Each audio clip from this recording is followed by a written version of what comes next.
আজকে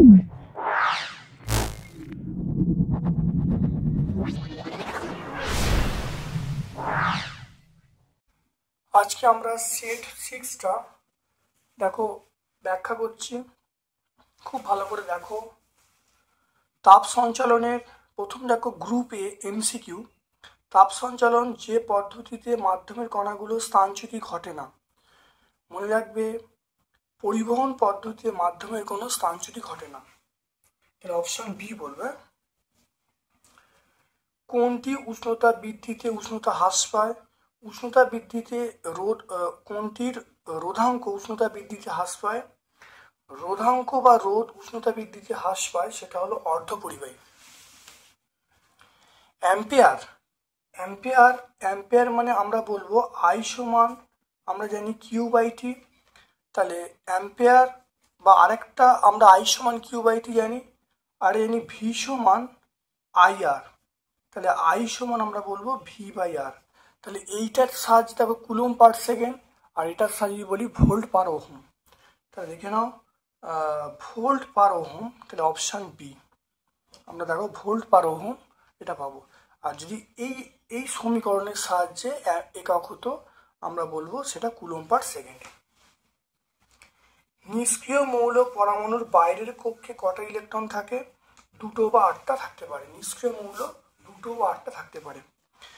তড়িৎ বিশ্লেষণে তড়িৎ শক্তি রূপান্তরিত হয় সেটা রাসায়নিক শক্তিতে।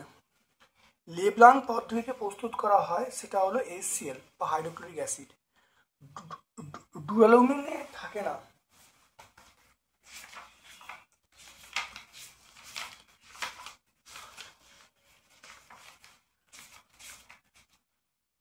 দেখে নাও, ডুরালুমিনে থাকে অ্যালুমিনিয়াম, কপার, ম্যাঙ্গানিজ, ম্যাগনেসিয়াম। তাহলে নিকেল থাকে না। তাহলে অ্যালুমিনিয়াম থাকে, কপার থাকে, ম্যাগনেসিয়াম থাকে, নিকেল থাকে না। এরপরে দেখে নাও গ্রুপ বি এর প্রশ্ন। দৈর্ঘ্য প্রসারণ গুণাঙ্কের মাত্রা, এটা আমরা বলবো θ⁻⁻1। মাইভিয়া প্রতিকারের জন্য কোন লেন্স ব্যবহার করা হয়?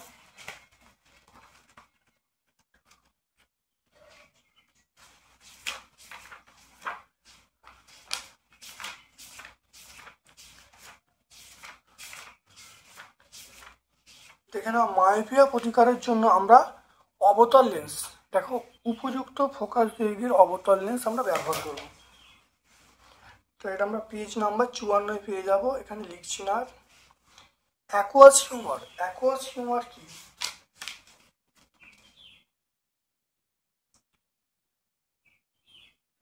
দেখে নাও, অ্যাকুয়াস হিউমার এটা কর্নিয়ার প্রকোষ্ঠে অ্যাকুয়াস হিউমার বর্তমান এটা প্রতিসারক মাধ্যম হিসাবে কাজ করে। পেজ নাম্বার 52 পেয়ে যাব। শূন্যস্থান পূরণ করো। গ্যাসের আয়তন প্রসারণ গুণাঙ্কের মান, এটা বলবো 1/273 পার ডিগ্রি সি। তরলে আপাত প্রসারণ গুণাঙ্ক অপেক্ষা প্রকৃত প্রসারণ গুণাঙ্কের মান বেশি হয়। হ্যাঁ, প্রকৃত প্রসারণ গুণাঙ্ক আপাত প্রসারণ গুণাঙ্ক পাত্রের প্রসারণ গুণাঙ্কের সমষ্টি, তাই অবশ্যই বেশি হয়, এটা আমরা সত্য বলবো। ফ্লুরিন অণু লুইস ডট দেখাতে, ফ্লুরিন অণু লুইস ডট খুব ভালো করে দেখে না। ফ্লুরিন অণু লুইস ডট খুব ভালো দেখে না। 108। অ্যামোনিয়ার সঙ্গে কোন গ্যাসের বিক্রিয়া কঠিন পদার্থ উৎপন্ন হয়? অ্যামোনিয়ার সঙ্গে HCl এর বিক্রিয়ায় কঠিন পদার্থ হলো NH4Cl। তাহলে অ্যামোনিয়ার সঙ্গে HCl এর বিক্রিয়া করে কঠিন পদার্থ উৎপন্ন হয়। সোডিয়াম ধাতুকে কার্বন বিজারণ পদ্ধতিতে নিষ্কাশন করা যায় না। তাহলে কম সক্রিয় মানে দেখো এখানে দেখো সোডিয়ামের দেখো সক্রিয়তা বেশি, তাহলে সোডিয়ামের সক্রিয়তা বেশি, তাহলে সেজন্য এটা কিন্তু কার্বন বিজারণ পদ্ধতিতে পৃথক করা যায় না। তাহলে সত্য, এটা আমরা সত্য বলবো। এরপর চলে এসো গ্রুপ সি এর প্রশ্নে চলে এসো। বিপদ সংকেত হিসাবে আমরা লাল আলো কেন ব্যবহার করি? বিপদ সংকেত হিসাবে কেন লাল আলো ব্যবহার করি খুব ভালো করে দেখে নাও, এটা ব্যাখ্যাটা আছে এখানে, পেজ নাম্বারটা পেয়ে যাবো। দেখো, তরঙ্গের কম্পাঙ্ক বলতে কি বোঝো? এসআই পদ্ধতি একক লিখতে বলছি। দেখো, তরঙ্গের কম্পাঙ্ক 1 সেকেন্ডে কোনো মাধ্যমে যতগুলো পূর্ণ তরঙ্গ সৃষ্টি হবে তার সেই সংখ্যাকে কম্পাঙ্ক বলবো, এর এসআই একক আমরা বলবো হার্জ। তারপর দেখো উলফ্রেমাইট কি, এটি কি কাজ করে। তাহলে বর্তমানে ফিলামেন্টটি টাংস্টেনের পরিবর্তে উলফ্রেমাইট ব্যবহার করা হয়, যেটা টাংস্টেন, লোহা এবং ম্যাঙ্গানিজে তৈরি হয়। 71 পেজ আমরা পেয়ে যাব। ফিউজ তার কি, এর দুটো বৈশিষ্ট্য লিখতে বলছে। দেখে নাও, ফিউজ হলো বা ফিউজ তার হলো এমন একটা ব্যবস্থা শ্রেণী সমবায় যুক্ত করা হয়। এর কাজ হলো অতিরিক্ত তড়িৎ প্রবাহের হাত থেকে, এটা হলো অতিরিক্ত তড়িৎ প্রবাহের জন্য বর্তনীকে ক্ষতিগ্রস্ত হওয়া থেকে রক্ষা করে। এর কি হয়, বৈশিষ্ট্য হলো ফিউজ তারের যে উপাদানের রোধাঙ্ক বেশি হয়, আর নাম্বার 2 হলো গলনাঙ্ক কম হয়, আর বর্তনীর সঙ্গে শ্রেণী সমবায় যোগ করা হয়। তাহলে 72 পেজ আমরা পেয়ে যাব। অ্যাম্পিয়ারের সন্তরণ নিয়মটা বলতে বলছি। দেখে নাও অ্যাম্পিয়ারের সন্তরণ নিয়ম, ভালো দেখে নাও, পেজ নাম্বার 76। তড়িৎ প্রবাহের মান বাড়লে অভিমুখ বিপরীত করলে বার্লো চক্রের ঘূর্ণন কি হবে। তড়িৎ প্রবাহের মান বাড়ানো হলো, তড়িৎ প্রবাহের মান বাড়লে তাহলে বার্লো চক্র বেশি ঘুরবে, আর অভিমুখ বিপরীত করলে তাহলে বার্লো চক্রটা বিপরীতই ঘুরবে। তাহলে হলো বার্লো চক্র ঘূর্ণন বাড়বে কিন্তু বিপরীত দিকে ঘুরবে। 19 চলে এসো। এন সংখ্যক সমমানের রোধের শ্রেণী এবং সমান্তর সমবায়ের তুল্য রোধ বলা আছে 16। এন এর মান কত দেখে নাও। আমরা জানি শ্রেণী সমবায়ের ক্ষেত্রে এনপি, এনটা রোধের জন্য তুল্য রোধ হলো এনআর। তাহলে শ্রেণী সমবায়ের ক্ষেত্রে তুল্য রোধ আর এর সমান এনআর, আর সমান্তর সমবায়ের ক্ষেত্রে আমরা আরপি সমান আর বাই এন। তাহলে এবারে এই দুটো অনুপাত আর এস বাই আরপি মানে শ্রেণী সমবায়ের তুল্যরোধ বাই সমান্তর সমবায়ের তুল্য সমান 16 বলা আছে। তারপর এখানে মানগুলো বসাচ্ছি এনআর বাই আর এন, তারপর মানগুলো বসানো আর কেটে গেল, তাহলে এন স্কোয়ার সমান 16। তাহলে এন সমান প্লাস মাইনাস হবে, কিন্তু প্লাস মাইনাস দেওয়ার দরকার, কারণ এন এর মানটা মাইনাসে নেওয়া যায় না। তাহলে এন সমান 4।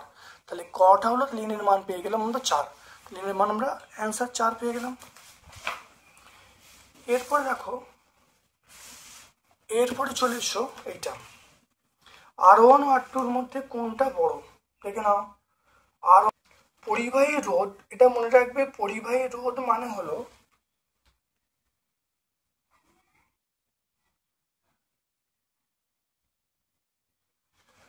পরিবাহী রোধ মানে হলো 1 বাই VI গ্রাফের 1/VI গ্রাফের প্রবণতা বা নতি। তাহলে আর মানে পরিবাহী রোধ মানে 1/VI গ্রাফের নতি। দেখে নাও এই নতিটা, এর দেখো নতিটা মানে কোনটা অনেক কম, এর কোনটা বেশি। দেখো নতি বলতে তাহলে এই যে কোনটা, দেখো এর কোনটা দেখো এর থেকে এই কোনটা বড়। তাহলে যেহেতু এর কোনটা কম, তাহলে আমরা বলবো আর এর মান তার কি হবে, R1টা বেশি হবে। কারণ রোধ বার করার নিয়ম হলো 1/VI গ্রাফের প্রবণতা বা নতি। প্রবণতা বলতে পারো, নতিও বলতে পারো। তাহলে যেটা 1/VI গ্রাফের প্রবণতা, তাহলে এই যে গ্রাফটা হচ্ছে, তাহলে এর কোনটা প্রবণতা বলতে এই যে কোনটা, তাহলে এই কোনটা এর কম হওয়ার জন্য তাহলে R1 ক্ষেত্রে রোধটা বড় হবে। তাহলে এখানে অ্যান্সার হবে R1 এর ক্ষেত্রে রোধটা, R1 এর ক্ষেত্রে মানটা বড় হবে। তাহলে কোন রোধটা বড় হবে, R1টা বড় হবে কার থেকে, R2 থেকে। তাহলে ব্যাপারটা এরকমভাবে পরীক্ষায় লিখতে হবে। মনে রাখবে রোধ বার করার নিয়ম হলো R সমান 1/VI গ্রাফের প্রবণতা মানে কোনটা, এই প্রথম যে গ্রাফটা আছে এর যে নতিটা বা প্রবণতাটা কম আছে, তাহলে প্রবণতা কম মানে তাহলে 1/, আকারে আছে, তাহলে এই রোধটা বেশি হবে এই রোধের থেকে। এরপরে চলে এসো, এ ধাতু, বি এবং সি উচ্চ তড়িৎ ঋণাত্মক মৌল, এবি এবং বিসি যৌগ তড়িৎ যোজী না সমযোজী কারণ সহ ব্যাখ্যা করতে বলছে। এই উত্তরটা এখানে এই প্রশ্নটা আগে অনেকবার হয়েছে, খুব ভালো করে মনে রাখবে, খুব ইম্পর্টেন্ট প্রশ্ন। এখানে সুন্দর করে ব্যাখ্যা করা আছে। দেখে নেবে। তারপরে দেখো তড়িৎ বিশ্লেষণ পদ্ধতিতে অবিশুদ্ধ কপার থেকে বিশুদ্ধ কপার পাওয়ার জন্য ক্যাথোড অ্যানোড তড়িৎ বিশ্লেষণ হিসাবে কি ব্যবহার করবে। দেখে নাও এখানে আমরা ক্যাথোড অ্যানোড তড়িৎ বিশ্লেষণ হিসাবে আমরা কি ব্যবহার করব, পরিষ্কার আছে। তড়িৎ বিশ্লেষণ হিসাবে আমরা লঘু সালফেজ মিশ্রিত CuSO দ্রবণ ব্যবহার করব। আর ক্যাথোড ও অ্যানোডের বিক্রিয়া লেখা আছে। গ্রুপ ডি এর প্রশ্নে চলে এসো। কঠিনের প্রসারণ এবং তরলের প্রসারণের মধ্যে তিনটে পার্থক্য লিখতে বলছে। কঠিনের প্রসারণ এবং তরলের প্রসারণের মধ্যে দেখো পার্থক্য চারটে আছে, তোমরা অবশ্যই লিখে দিতে পারবে, খুব ভালো দেখে নেবে। তারপর দেখো তাপীয় রোধ এবং তড়িৎ রোধের তুলনামূলক আলোচনা করো। তাপীয় রোধের একক বলতে বলছে। দেখো না এখানে দেখো আলোচনা এটা আছে, এখান থেকে যেটা বলবো আমরা, এখান থেকে দেখো আমরা তাপীয় রোধ RT = D/K পেয়ে যাবো। দেখো না তাপীয় রোধ এবং তড়িৎ রোধের মধ্যে দেখো তুলনামূলক আলোচনা সাদৃশ্য আছে, দেখো বৈসাদৃশ্য আছে। এখানে সাদৃশ্য পাবে, এখানে দেখো বৈসাদৃশ্য পাবে।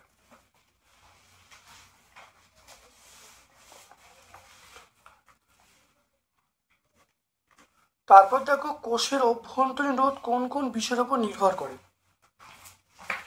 অভ্যন্তরীণ রোধ নির্ভর করে দেখো তড়িৎদ্বারের ক্ষেত্রফলের উপরে। নাম্বার 2 হলো মধ্যবর্তী দূরত্বের উপরে। আর তরল নেওয়া হয়েছে তরলের প্রকৃতির উপর নির্ভর করে।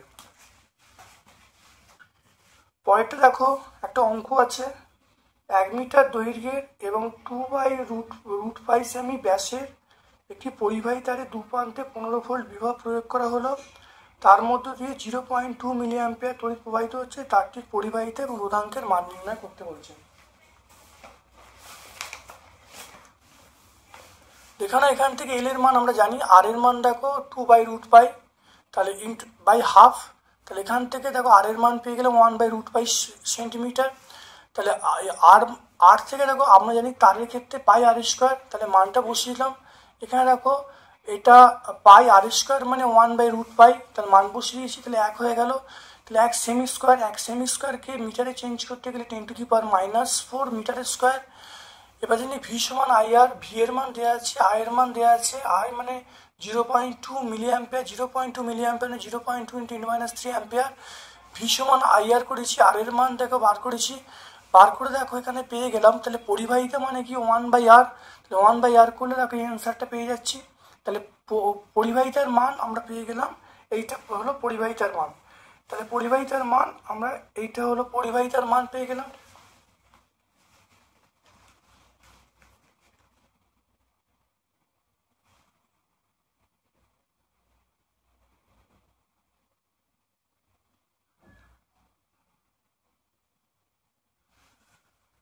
তাহলে আমরা পরিবাহিতার মান আমরা এটা পেয়ে গেলাম। আর আমরা জানি আর সমান ρL/A, আর এর মান, এল এর মান, এর মান দেখো বসিয়েছি, এখান থেকে রো এর মান পেয়ে গেছি 7.5 ওহম মিটার।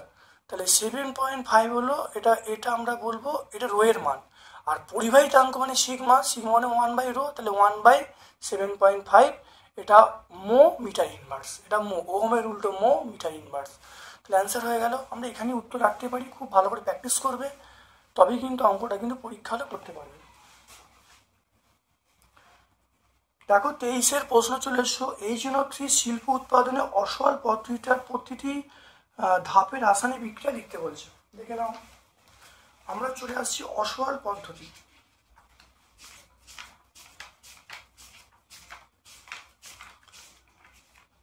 দেখে নাও অসওয়াল পদ্ধতি প্রত্যেকটা ধাপ এখানে ব্যাখ্যা করা আছে, 3টে ধাপ তোমরা বলে দেবে, উত্তর হয়ে যাবে। পেজ নাম্বার আমরা 126-এ পাবো। সালফিউরিক অ্যাসিড প্রস্তুত সালফিউরেট হাইড্রোজেন কি, এর বিজারণ ধর্ম লিখতে বলছে। আমরা কিন্তু সালফিউরেট হাইড্রোজেন বলতে আমরা কি বলবো, দেখো হাইড্রোজেন সালফাইডেরই অপর নাম হলো সালফিউরেট হাইড্রোজেন।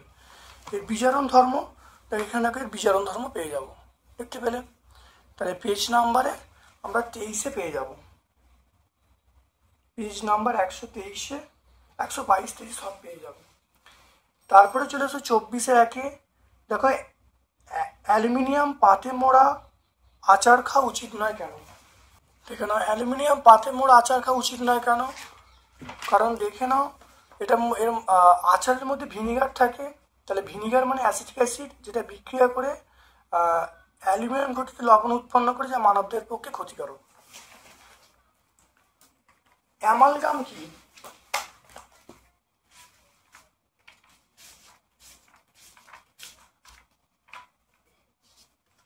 এখানে অ্যামালগাম কাকে বলে, খুব ভালো করে দেখে না অ্যামালগাম কাকে পেয়ে যাবে পেজ নাম্বার 130।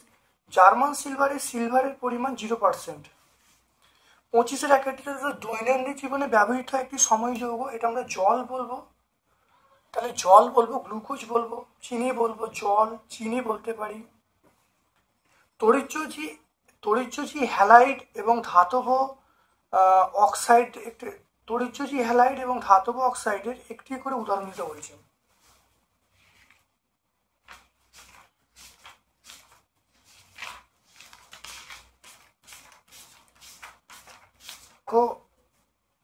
এলআইএইচ আমরা বলবো, এলআইএইচ। আর ধাতব আমরা ম্যাগনেসিয়াম ক্লোরাইড বলবো, তাহলে এটা বলবো। তাহলে আমরা লিথিয়াম হাইড্রোক্সাইড বলবো আর ম্যাগনেসিয়াম ক্লোরাইড বলবো।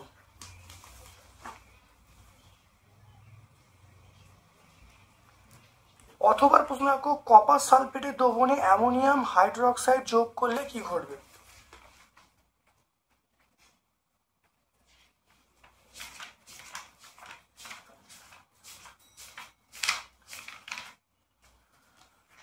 দেখো, কপার সালফেটের মধ্যে অ্যামোনিয়াম হাইড্রোক্সাইড যোগ করলে প্রথমে দেখো বেশি কপার সালফেট উৎপন্ন হবে, পরে দেখো অতিরিক্ত অ্যামোনিয়াম হাইড্রোক্সাইড দ্রবীভূত হয়ে জটিল লবণ কিউবে অ্যামোনিয়াম সালফেট উৎপন্ন হবে।